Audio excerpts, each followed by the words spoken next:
High বাচ্চারা, তোমরা দেখছো লিটল কিডস চ্যানেল। আজকে আমি তোমাদেরকে শেখাবো 6টি ঋতুর নাম, বাংলা ও ইংরেজিতে। চলো শুরু করা যাক। গ্রীষ্মকাল, গ্রীষ্মকালকে ইংরেজিতে বলে সামার। বাংলায় বৈশাখ এবং জ্যৈষ্ঠ মাস মিলে হয় গ্রীষ্মকাল। গ্রীষ্মকালে তাপমাত্রা অনেক বেশি থাকে। বর্ষাকাল, বর্ষাকালকে ইংরেজিতে বলে রেনি সিজন।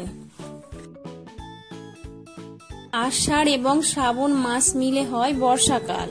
বর্ষাকালে সাধারণত প্রচুর বৃষ্টিপাত হয়, যার ফলে নদী নালা জলে ভর্তি থাকে। শরৎকাল, শরৎকালকে ইংরেজিতে বলে অটম। বাংলায় ভাদ্র এবং আশ্বিন মাস মিলে হয় শরৎকাল।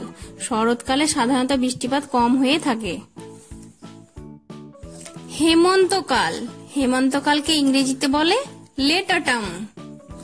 বাংলায় কার্তিক এবং অগ্রহায়ণ মাস মিলে হয় হেমন্তকাল। শীতকাল, শীতকালকে ইংরেজিতে বলে উইন্টার। বাংলায় পৌষ এবং মাঘ মাস মিলে হয় শীতকাল। শীতকালে আবহাওয়ায় ও তাপমাত্রার পরিমাণ অনেক কম থাকে।